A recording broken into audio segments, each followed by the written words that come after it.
Good evening. I'm John Batchelor. This is the John Batchelor Show. Syria. The President of the United States to address the United States, the citizenry, the Congress, and the world in 24 hours, making the President's case, the Obama administration's case, for a military strike against Syria, targets to be announced, in response to the alleged chemical weapons attack of August 21st, 2013, eastern Damascus against a civilian population. The news today is more confusing because it begins with the Secretary of State making difficult to interpret remarks in London. At the same time, it ends with the Foreign Minister of Russia, Lavrov, the equivalent of the Secretary of State, making remarks that suggest there is a diplomatic avenue to be explored. It is not written down. I won't encapsulate it because the language itself, Russian to English, English to Arabic, Arabic to the world, all of that is critical to understand the quid pro quo. In general terms, Russia's gotten involved in a diplomatic solution, having to do with the chemical weapons, having to do with trust and bona fides, having to do with Assad, who was on American television these last hours talking to Charlie Rose, how he said he did not launch the chemical weapons attack. It is not a product of his regime. The president and Secretary of State, and Lavrov and Vladimir Putin, the president of Russia. All those players are now involved, and it's a moving story. Moscow is 8 hours in front of the east coast of the United States. Damascus is 7 hours in front of the east coast of the United States. The Secretary of State was in London 5 hours, so watch the clock spin. But there looks to be a diplomatic solution possible. I remind everyone, however, diplomacy is one of those things, jaw, much preferable to war, but it is maddening, and the clock ticks. The president's address is in 24 hours. We're certain of that. So let's begin with what we know about what's going on in Syria. There's a civil war.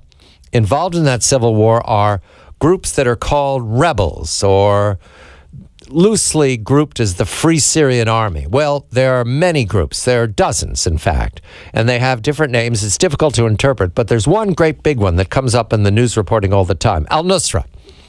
Tom Joscelyn of the Foundation for the Defense of Democracies, Long War Journal, and his colleague Bill Roggio of the same are here to comment not just on Syria, but also on that other war, Afghanistan, where American forces, ISAF forces, are actively engaged in combating against the jihadists. It is a little confusing because we're fighting apparently on the side of the jihadists in some fashion in Syria while we're fighting against them in Afghanistan. You will need a scorecard. There will not be a quiz. Tom, a very good evening to you.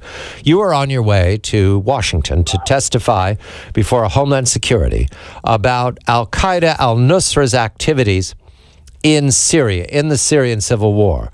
You've posted in these last days on the Long War Journal, everyone can go there because there's a video to watch as well, of an attack launched by rebel groups in an attack on a place called Malula. What is Malula, and what is the Al-Nusra Front to launch this attack? Good evening to you, Tom. Well, good evening, John. Thanks for having me. Malula is a Christian town, Christian village, about 50 kilometers northeast of Damascus. And what happened in the last week is that the Nusra Front launched a joint attack with Ahrar al-Sham, which is an extremist group and that's deeply allied with Al-Qaeda and the Nusra Front, and a Free Syrian Army brigade in Malula. They basically, what happens is the Nusra Front launched a suicide bomber at the gates of Malula against the security checkpoint controlled by the regime, and then essentially the Ahrar al-Sham and the Free Syrian Army brigade basically rushed in behind the Nusra Front suicide bomber to attack the regime targets. Why did they attack Malula? You mentioned its sectarian foundation. It's a Christian village. Was this a matter of killing infidels, or had the Syrian army used it as a fire base? Can you pick this apart for us, Tom? It's basically a loyalist town. There are a lot of loyalists to the regime inside Malula, and that's a big part of the reason why I think the jihadists led this attack inside the town. It's also just about 50 kilometers north of Damascus, northeast of Damascus, and what's happening is basically the jihadists are spearheading the fight, pushing down in from Aleppo, from the northern part of the country, into regime-controlled territories south of there. And this is sort of their big push in that vein.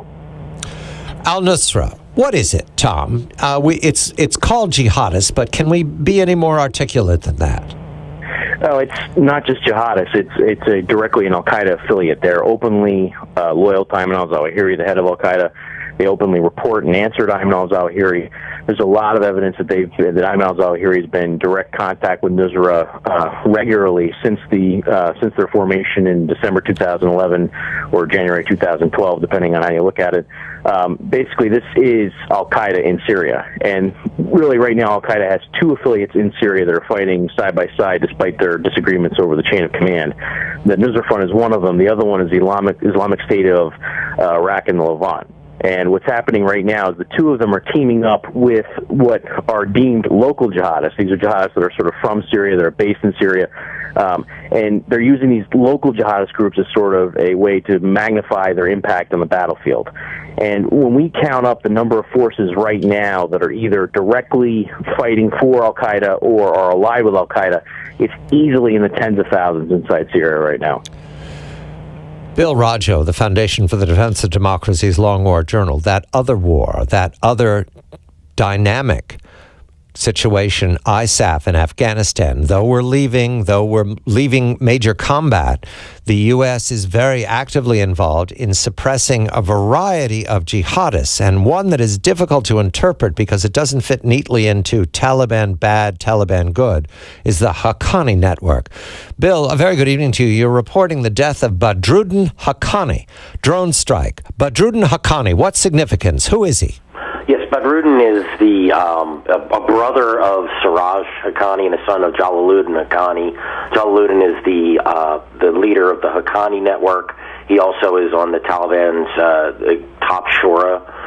His son Siraj is closely allied with Al-Qaeda. My intelligence sources tell me he's a member of Al-Qaeda's executive shura. And they fight U.S. forces in Afghanistan, coalition forces, and fight U.S. and coalition forces in Afghanistan. They run territory in Pakistan, in North Waziristan. They shelter Al-Qaeda and a host of terrorist groups, both Pakistani and foreign. And the long-established network, they control large areas in eastern Afghanistan, Paktika, and coast provinces, as well as they have a strong presence in central, northern, and southeastern Afghanistan as well. They're currently holding a U.S. soldier hostage, and this is a Taliban subgroup that is extremely dangerous and responsible for numerous suicide assaults and other complex attacks against coalition and Afghan forces. Badruddin himself was Siraj's deputy. He's specially designated global terrorist, closely linked to Al-Qaeda, and the Taliban, and reportedly Mullah Omar, are acknowledging that he was killed. They didn't say how, but apparently it was a U.S. drone strike last year.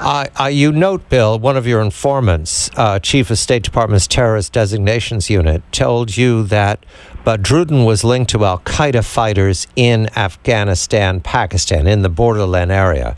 I ask this because we've developed this theme over a long time. Is the State Department acknowledging that Al-Qaeda is active, growing, and potent in this area by acknowledging that Badruddin was linked to them? Yeah, all of the State Department designations of Al-Qaeda leaders, if they don't say so, when I ask the question to the state, they answer yes, they are involved with sheltering and sponsoring Al-Qaeda. This is Al-Qaeda on the road. Al-Qaeda is not defeated. This is Al-Qaeda on the road to defeat Al-Qaeda in Pakistan, where they're on the road to defeat. All right, we're parsing it correctly. They've left out the Arabian Peninsula, they've left out East Africa, they've left out North Africa, but they've said that they're on the road to defeat in Afghanistan, Pakistan. Do I recover that correctly, Bill? That's correct, yes. And Badruddin's death by a drone strike, we presume. Oh, Bill, is this dead? Yeah, you know what? I haven't detected Al-Qaeda when they make an official statement like this, or the Taliban, or any of these groups. Usually when they say they're dead, they are. All right, sometimes so they'll allude to it, or it'll be right after a strike. But so they've confirmed it. They've confirmed the death. And this leader is now dead as a leader of the Al-Qaeda in Afghanistan, Pakistan, and there's no suggestion that they're on their road to defeat, correct? Correct. Oh, and by the way, Al-Qaeda operatives were killed with him, alongside him, during the attack. So it's just further evidence of how he's colluding with Al-Qaeda. It's a vast canvas. I know it's very difficult to keep up with week to week, especially because the Obama administration does not give easily understood briefings with maps.